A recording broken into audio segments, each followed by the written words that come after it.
आजची परिस्थिती अशी आहे, 10 वर्षाच्या मोदी कार्यकाळ त्याच्यात जे लोकांना माहिती पडलं की 2 टर्ममध्ये आपल्या मताच्या विभागणी कशी झालेली आहे, संविधान खतऱ्यात आहे आणि सर्व जे काही त्यांनी आश्वासन दिलेलं आहे 10 वर्षामध्ये त्याच्यातून 100 स्मार्ट सिटी असो, रोजगाराच्या विषयावर 2 कोटी रोजगार असो, महिला सक्षमीकरण असो, शेतकऱ्यांच्या हमीभावाला मालाला हमीभाव दुप्पट देऊ आम्ही, कुठंच एकही वस्तू आपल्याला वाटत नाही का त्यांनी बोललेलं पूर्ण झालेलं आहे.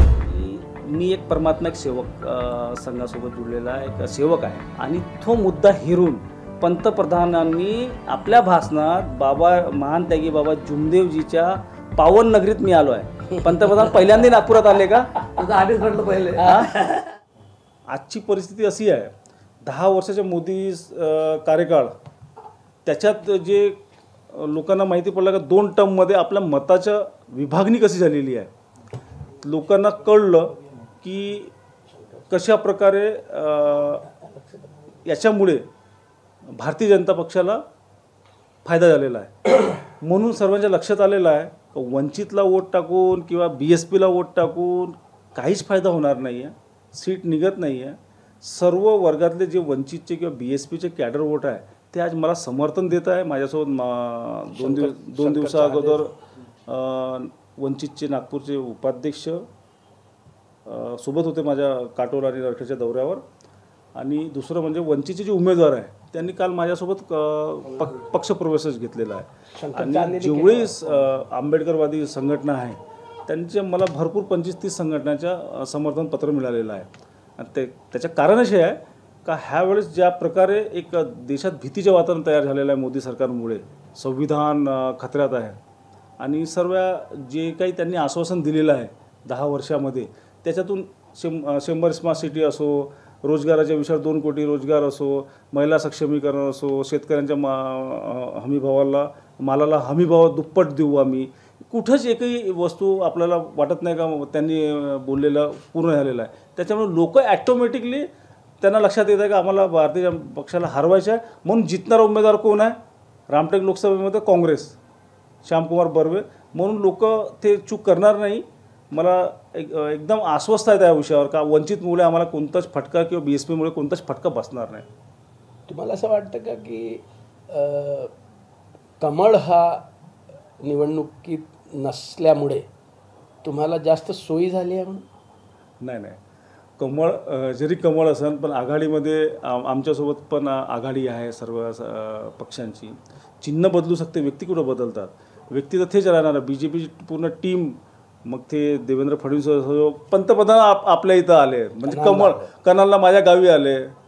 आणि सर्वात मोठी गोष्ट आपल्याला सांगतो की मी एक परमात्मा सेवक संघासोबत जुळलेला एक सेवक आहे आणि तो मुद्दा हेरून पंतप्रधानांनी आपल्या भाषणात महान त्यागी बाबा जुमदेवजीच्या पावन नगरीत मी आलो आहे. पंतप्रधान पहिल्यांदा नागपुरात आले का? आधीच म्हटलं पहिले. पंतप्रधान पहिल्यांदा आले म्हणजे किती ये उनका सेवक है. पण मी आपल्या माहिती देते का मी माझ्या भाषणात किंवा माझ्या पत्नीनं रश्मी बर्वेने 4-4.5 वर्षात जेवढे भाषण दिले असेल, जिथेही सभा संबोधित केली असेल, कुठेच मी परमात्मा सेवक आहे म्हणून सांगितलं नाही. कारण की तो माझ्या श्रद्धास्थान आहे.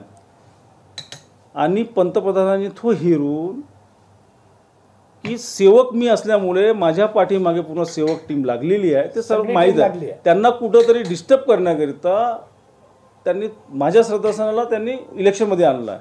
आता मला इलेक्शनमध्ये बोलावं लागत आहे की पंतप्रधानाला इतकी भीती आहे एका ग्रामपंचायतच्या उपसरपंचांना हरवण्याकरिता कुठला मुद्दा घ्यायचा.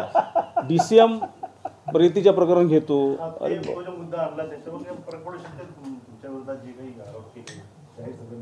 नाही का आरोप माझ्या मतदारसंघातही सर्व लोक ओळखतात मला की 2024मध्ये मला बेल घ्यावी लागली आणि मी त्या भागात वावरतो. 42 वर्षापासून माझा जन्म झालेला, 42 वर्षाची वय आहे. माझ्यावर NC पण दाखल नाही आहे आणि नॉन क्रिमिनल एक केस नाही आहे माझ्यावर. आणि डायरेक्ट एवढा मोठा गुन्हा दाखल होतं तर हा तर षडयंत्रच आहे ना. कॉमन सेन्सची गोष्ट आहे. आणि मला काही आरोपी बनवलं होतं, त्यांनी नोटीस दिलं होतं.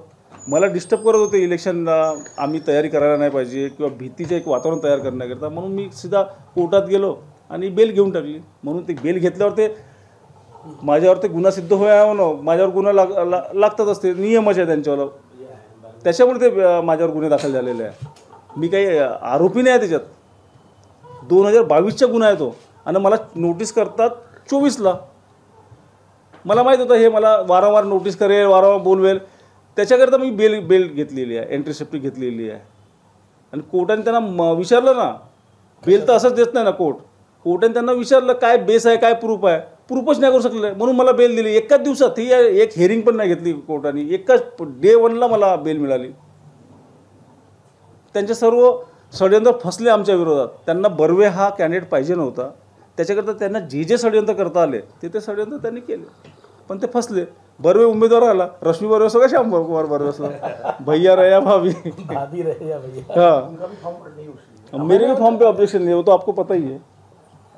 वो तो यानी इतना सब होने के बाद भी ये हुआ है करके एक तसं म्हणजे मला तसं वाटतं आहे की हे थोडंसं जास्त होईल, खूप हायपोथेटिकल होईल. पण आम्हाला तसं वाटतं की जसं धनराज भाऊ नेहमी सांगतायत की श्याम बर्वे, बबलू बर्वे अपना खासदार होगा, तर म्हणजे तुम्ही खासदार म्हणूनच आमच्याकडे पुन्हा याल हे आम्हाला खात्री आहे की खासदार म्हणून तुम्ही नक्की येणार आमच्याकडे.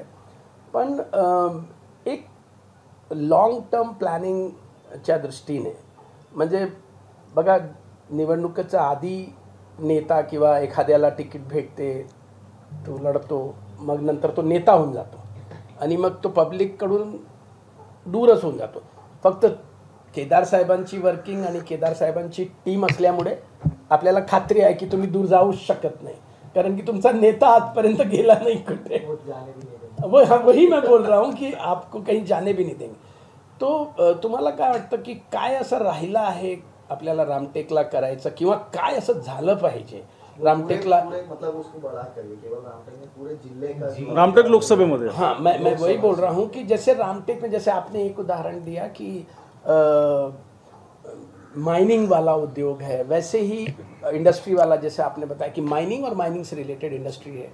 आपको पता है जो भी बड़े शहर से लगा हुआ शहर होता है, जैसे मुंबई से लगा हुआ ठाणे हो, मीरा भाईंदर हो, नवी मुंबई हो, पुणे से लगा हुआ पिंपरी चिंचवड़ हो, उसके आसपास के इलाके हो, वैसे ही नागपुर के लगे हुए काटोल, रामटेक, सावनेर, कलमेश्वर, नागपुर ग्रामीण और ये सब चीज़ें हैं. आपको लगता है आपके ऊपर इतनी बड़ी जिम्मेदारी आ रही है कि मुझे लगता है नागपुर से ज़्यादा इम्पोर्टेंट सीट रामटेक की होगी. पूरे नागपुर को घेर के रखे, पूरे नागपुर को आपने हाँ घेर के रख दिया एकदम से. पूरे नागपुर नहीं, एरिया भी घेर के रखे हो, कहीं से भागने को तैयार नहीं है. भौगोलिक रूप से भी आपने घेरा है. तो आपको लगता है कि एक्स प्राइम मिनिस्टर देश का इस रामटेक लोकसभा से लोकसभेत आता नरशिराव होते ना पीवी आपले.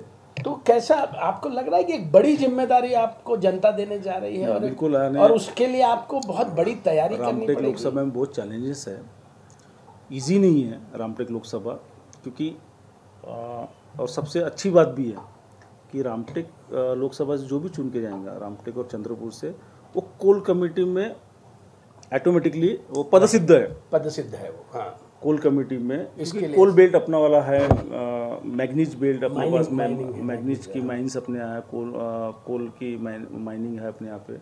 तो वो एक फ़ायदा है कि यहाँ के एमपी को, चंद्रपुर और रामटेक के एमपी को कोल कमेटी में रखते हैं, यानी पदसिद्ध है. तो उससे वो डेवलपमेंट एक तो अच्छा, उससे एक यानी अपने को जो मेरा कोल बेल्ट है उसको डेवलप करने का, मैग्नीज के जो आज तक मैग्नीज उसी तरीके से चल रही है पुराने सिस्टम से, ये करेक्ट, उसको न्यू करना है. रामटेक का इतना बड़ा पर्यटन स्थल बन सकता है हमारा वाला, उस पर ध्यान नहीं दिया गया कभी. तो कैसा है, जो डेवलपमेंट रामटेक को चाहिए था, जैसे सीडी को डेवलपमेंट है, सेगा को डेवलपमेंट है, तिरुपति बालाजी को है. आइए अब अरे खुशी करे खुशी करे बेटा.